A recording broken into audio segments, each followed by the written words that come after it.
Bonjour tout le monde. Bienvenue à la Banque de Canada pour cette conférence de presse concernant notre annonce du taux directeur. Good morning, everyone. Welcome to the Bank of Canada and this morning's press conference about today's interest rate announcement. Governor Macklem will have some opening remarks, and then he and Senior Deputy Governor Rogers will be happy to take your questions until about 11:15.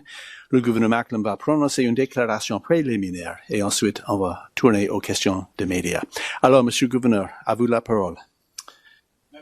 Good morning, everyone.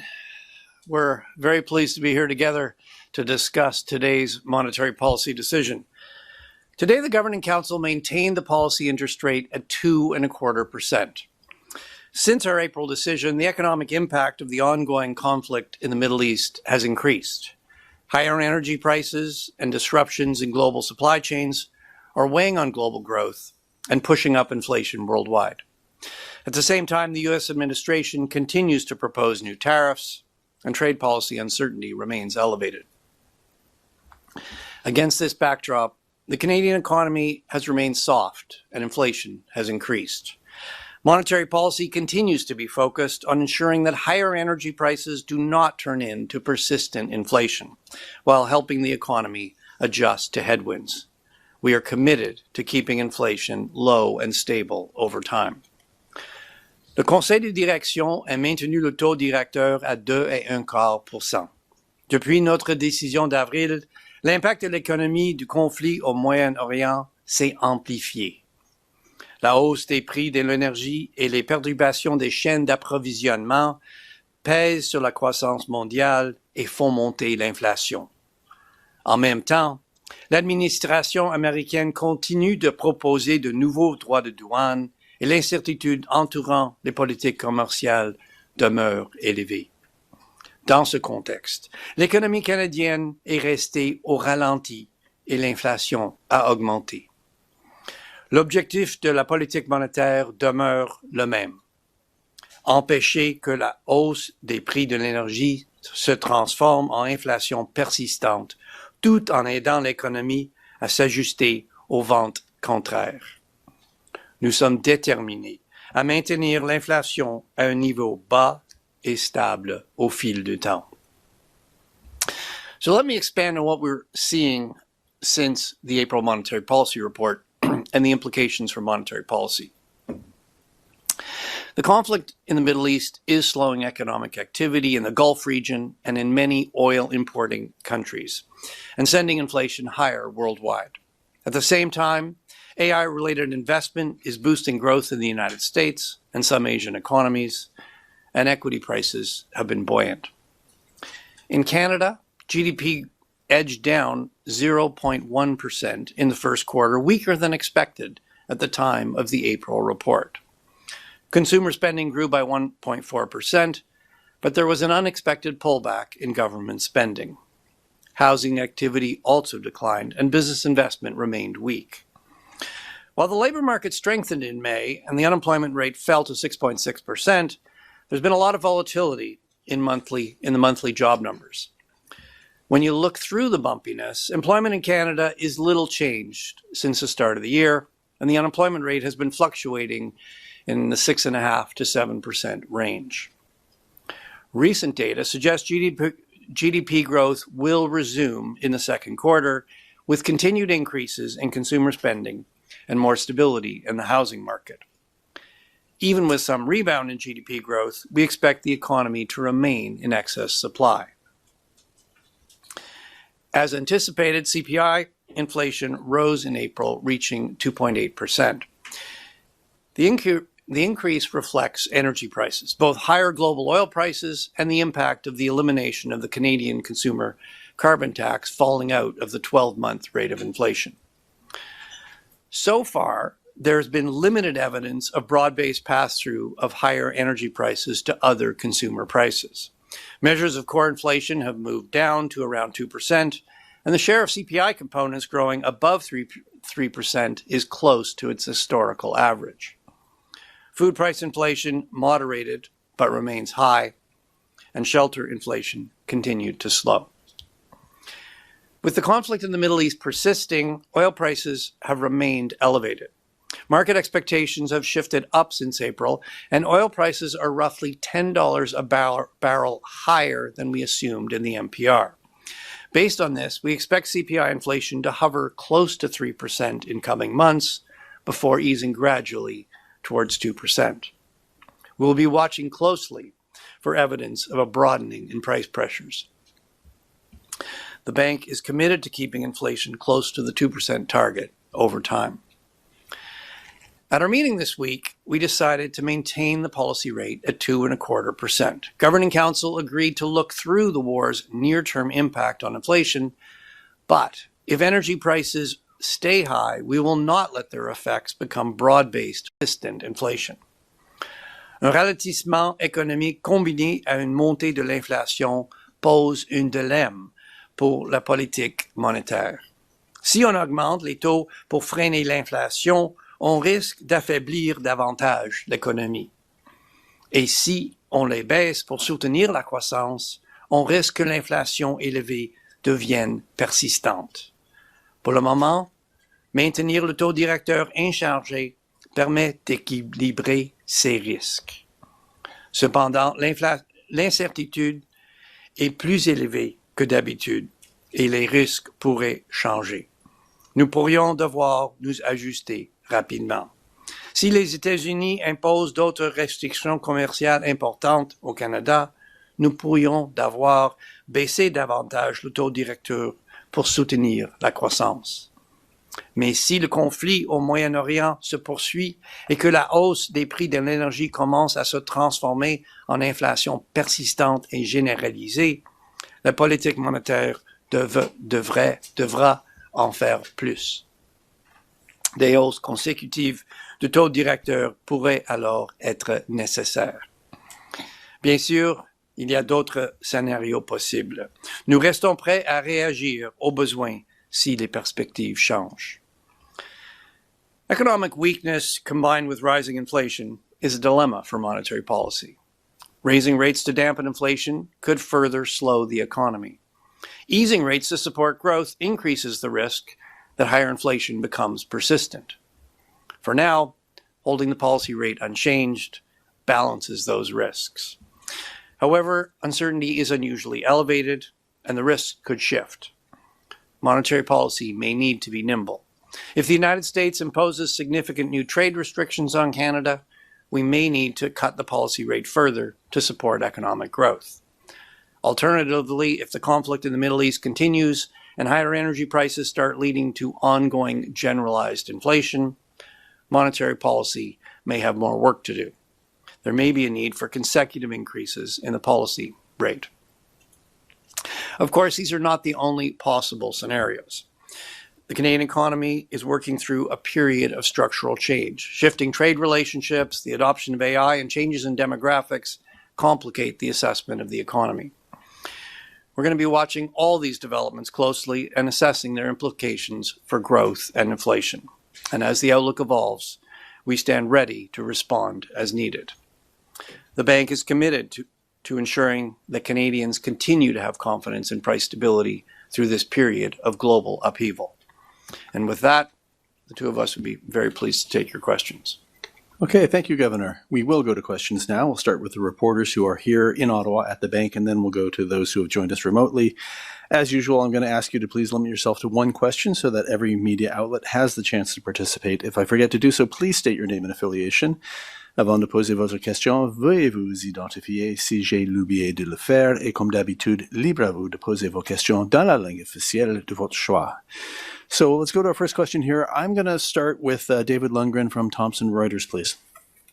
Governor, good morning.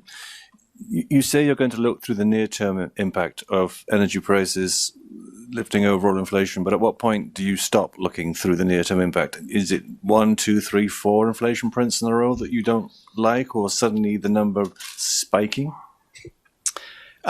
David, it's less about a timeline, and it's more about the conditions. So what are the things that we're going to be looking at?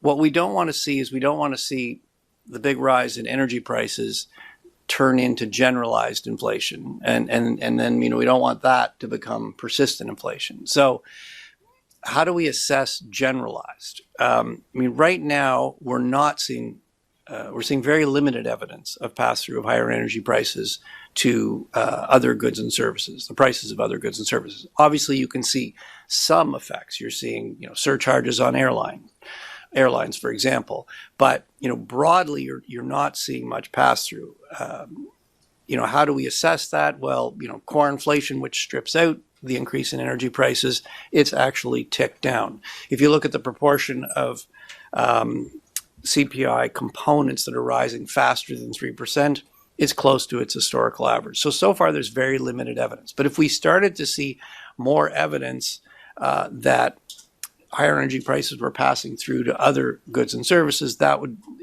certainly get our attention. That would be a source of concern. And then, yes, the other thing you look for is persistence. And there, things like looking at inflation expectations, naturally, with higher inflation, near-term inflation expectations have gone up. Inflation has gone up. So, of course, near-term inflation expectations have gone up. So far, we're seeing longer-term, medium-term inflation expectations are remaining well anchored. But if you started to see those drifting up, that would be a sign that inflation is becoming entrenched, and it's going to, the persistence is likely to go up. So those are really the things we're watching for. It's less about the timeline. It's more about the conditions. Okay, let's go to Paul Vieira from the Wall Street Journal, please. Good morning, Governor. U.S. inflation rose past 4%, according to data released this morning. Why do you expect inflation to be more muted here at around 3% in the coming months? Is it because the economy is that much weaker and there's more slack or spare capacity than originally believed? Well, that's certainly part of it. I think, just to back up for a minute, part of it is that, we started with 2% inflation. Inflation until the war in the Middle East was running close to 2% for more than, roughly a year and a half. So we had inflation back to target. It has moved up, but it started lower. So it's still lower than the United States. There are some other factors pushing inflation up in the U.S. There's no question U.S. tariffs have boosted U.S. inflation. Now, that effect is probably going to start to wane unless they take new trade actions. And as you said, as you mentioned, yes, the Canadian economy is soft. It's weak. And that tends to put a downward pressure on prices generally. As I said, we have not seen any evidence yet of broad-based pass-through of higher energy prices to other goods and services. All right, next on the list I have Kevin Carmichael from The Logic, please. Good morning. I'd like to try to get you to say a little bit more about what the GDP miss has done to the way you're thinking about the economy now and going forward. That was quite a big miss. Does that alter your estimate of slack in the economy, and therefore should we assume the normalization phase is going to be longer than we might have thought a few months ago?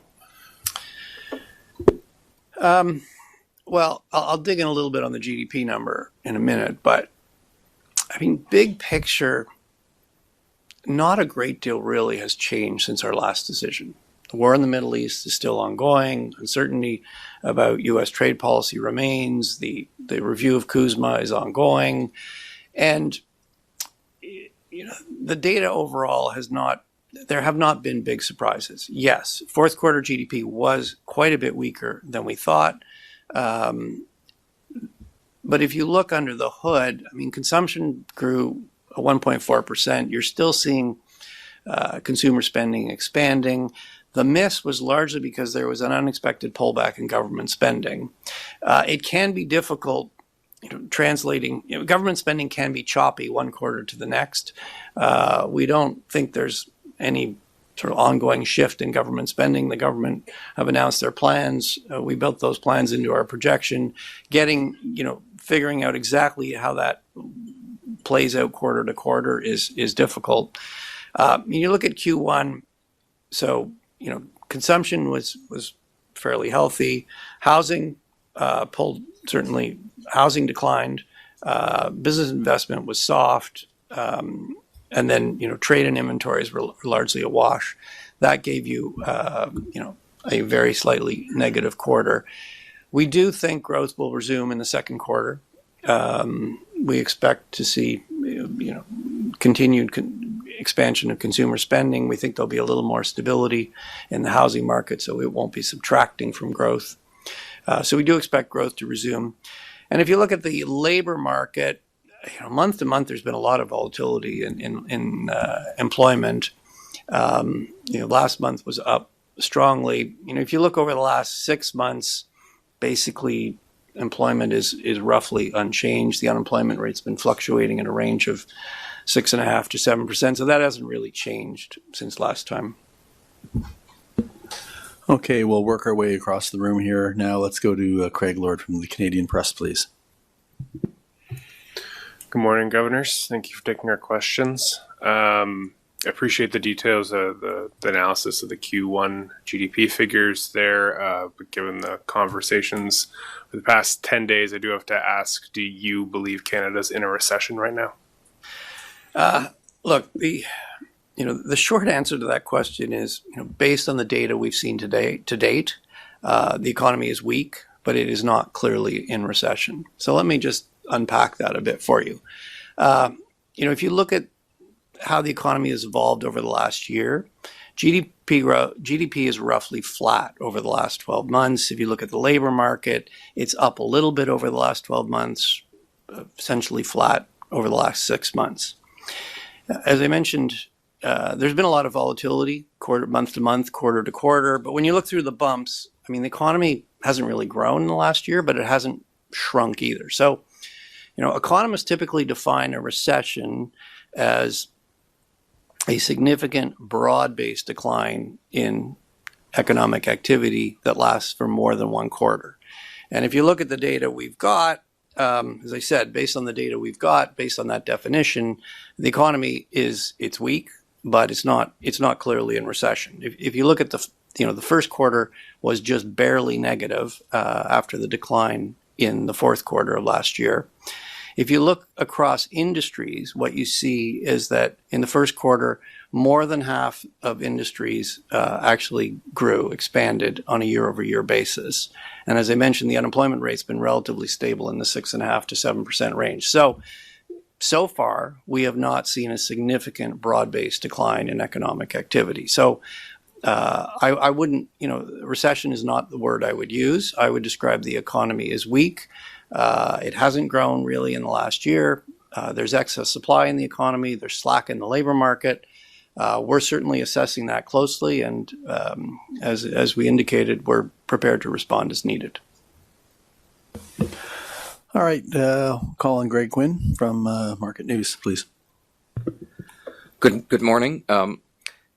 In the last decision, there was a reference to being able to keep the policy rate about where it was if assumptions on oil prices and trade were met. I didn't see anything so explicit in this statement. Are you trying to tell us that it's becoming unlikely that the economy can get through this awkward phase on its own without some kind of change in monetary policy? No, we're continuing to balance both risks we've described. The oil risk is one risk. If we see oil prices increase further, if we see them sustained at a very high rate, and most importantly, as the governor just described, if we see that start to feed into broader base price increases, that's a risk we'll need to react to. On the other hand, we still have this trade uncertainty overhang in the economy that could weigh on growth. We could get further trade action. We could get further deterioration from the sense of uncertainty we have. That's a risk we'd have to react to as well. What we're telling you today is we see those risks continue to be about where we saw them last time. The economy continues to be about where we thought it was last time, which means we've got the rate where we think it needs to be right now. We've got a forecast in a few more weeks, and we'll be taking all the data in and see where we're at then. All right, next I'll go to Mark Rendell from the Globe and Mail, please. So we have the upcoming review of the CUSMA USMCA, it seems like all three countries have said at this point they don't expect anything to be finalized on July 1. So we could be in a period of kind of extended uncertainty about the trade relationship. How are you guys thinking about that? Is that period of an extended uncertainty kind of the downside risk you point to here as a potential reason to cut rates? What could we look like if we don't get any kind of certainty in the coming month or two? Yes, as you've indicated, I mean, what all parties are indicating is that discussions are ongoing, negotiations are ongoing. They're probably going to play out over a number of months. So yes, that uncertainty will continue to weigh on the economy. I think the good news is with the exception of the hard-hit sectors, the vast majority of goods that are traded with the United States continue to be traded tariff-free. I think businesses are starting to recognize that our trade relationship with the United States it's changed, and that uncertainty. It's even with a deal, I don't think you can be certain about anything. Businesses are having to adjust to that. You're seeing, they're adjusting to that uncertainty. They are diversifying their trade. They're also, to some extent, just getting used to the new reality and getting on with business. If you look at our last business outlook survey, you could see that in the responses of businesses. Even though the uncertainty had gone away, they were starting to make investment plans. I'm not saying the uncertainty wasn't weighing on them, but they were starting to sort of recognize, okay, we can't just sit on our hands forever. This isn't going away.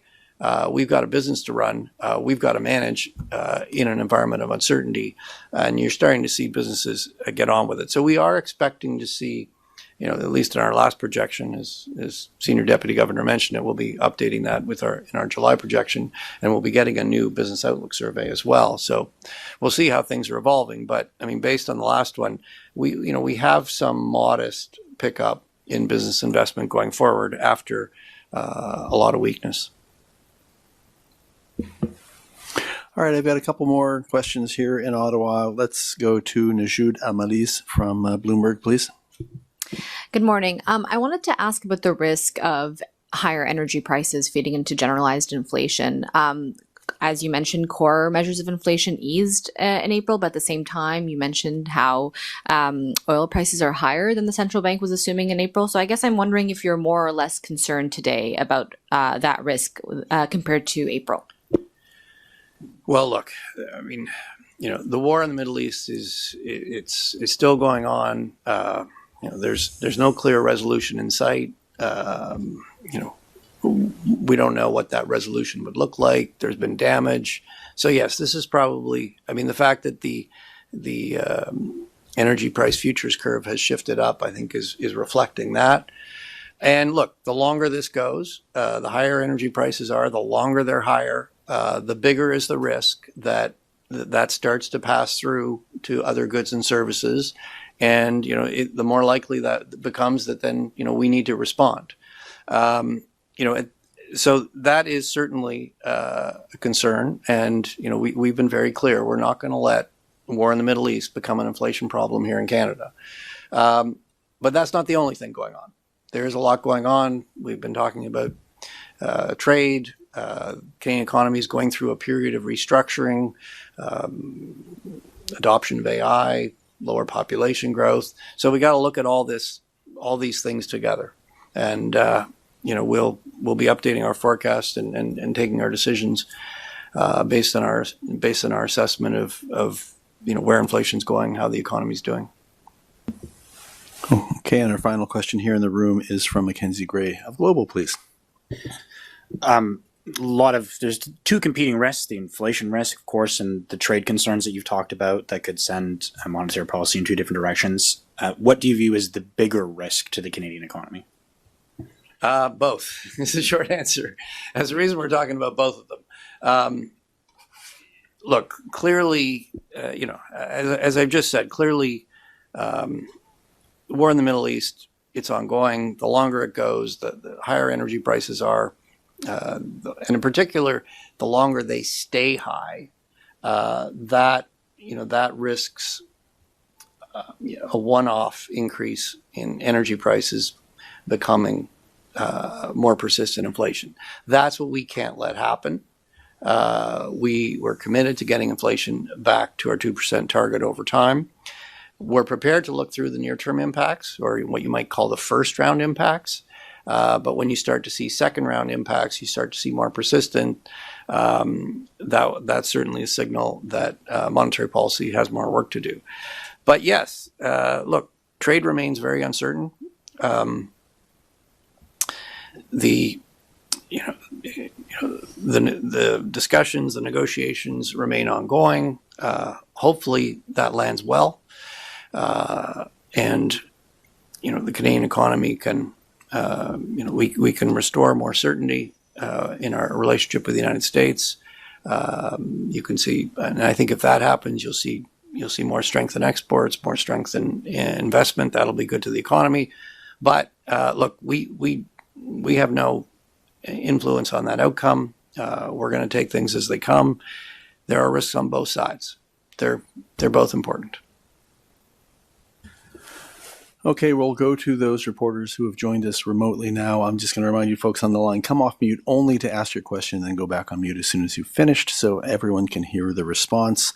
I've got three folks on the line. First, I'm going to call on Anna Pereira from the Toronto Star. Go ahead, please, Anna.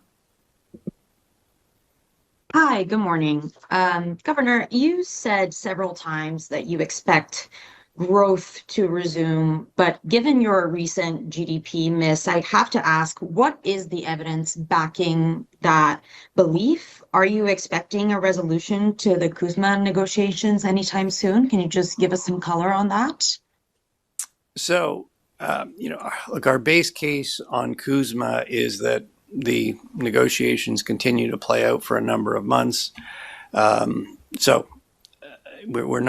haven't built in a big change one way or the other there in terms of our outlook. In terms of what is the evidence for the second quarter,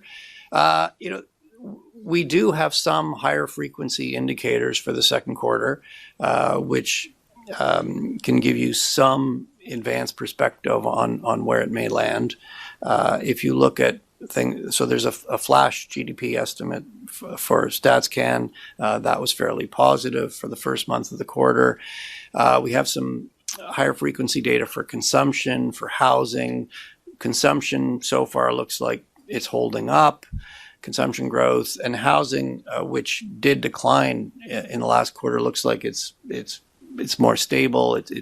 I don't think it's going to be a big contributor to growth based on the high frequency data we have so far. But based on that data, it looks like it's stabilizing, so shouldn't subtract from growth. Yes, look, I will be the first one to admit that although we're actually well into the second quarter, we don't have that much data yet. There's always uncertainty. We've seen a lot of volatility in the month-to-month data, but when you look at our surveys, you look at the high frequency data we have, we do think the Canadian economy is poised to return to growth in the second quarter. All right, now I'm going to call on Max Sato from Mace News. Go ahead, please, Max. Hi, good morning, all. Thank you, Paul. Governor, my question is, this is not just for Canada, but many other countries. Energy and commodity prices remain elevated, and consumers in many industrial sectors are not receiving the full benefits of high energy prices, as you mentioned. And in Asia, shortages of naphtha and other materials are affecting the production of plastics and resins, which could lower the supply of appliances, vehicles, and medical equipment to other regions. So when this is happening, don't you think there's a need for governments to ask households and businesses to use less energy during the peak times and seasons to help central banks control inflation and mitigate its impact on economic growth?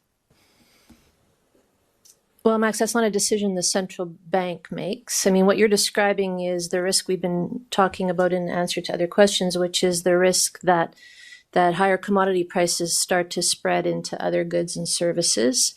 If that happens, our job is to deal with the inflationary impacts. Direction on how to conserve energy is well outside our mandate.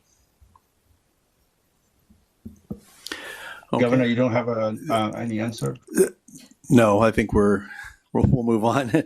Our final question is from Rob McClister of Mortgage Logic News. Go ahead, please, Rob. Good morning. At historical monthly rates of change, the average of median and trim inflation would take several months to get back above 3%, which is the control ceiling.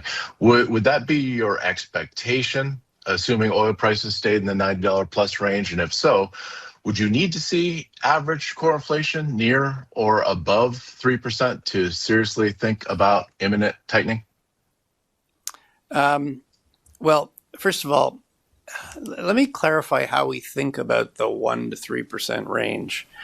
First of all, the range, our target is for total CPI inflation, and the range, it is the 2% midpoint of a 1% to 3% range. You shouldn't think of the range as sort of hard, a hard boundary.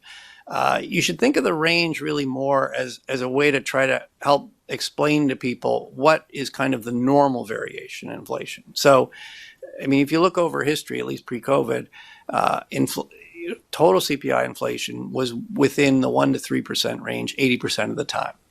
Obviously, we have a 2% target. We can't literally hit 2% every month, but 80% of the time it's bouncing around in the 1% to 3% range. And I think as long as it's in that range, well, it's a pretty normal state of affairs. Occasionally, there are big shocks that can push it outside of the range. And it's on us to explain, okay, why is it outside of the range, and what are we going to do to get it back into the range? So we use core inflation really more, especially in this context, as a tool to help us understand how generalized price increases are. If the only reason inflation goes up is because of one price, higher oil prices, higher gasoline prices, or a small number of prices related to energy, that's more of a relative price shock, and it's not really inflation. So it tends to be something we would look through, where we tend to look through the first round effects, particularly when there's some weakness in the economy, which reduces the risk that it's going to get passed through to other goods and services. If we start to see core inflation drift up, because it is, higher energy prices are spreading, that is certainly something that would get our attention, because that would suggest that CPI inflation is not going to come down to the target. And we might have to take some action to get it to come down to the target. So I hope that helps you think about the role of the band. Okay, and that will conclude today's press conference. Thank you, Governor Macklem, Senior Deputy Governor Rogers. Thank you all for joining us. We'll see you again. I hope we all have a good summer. We'll see you in July.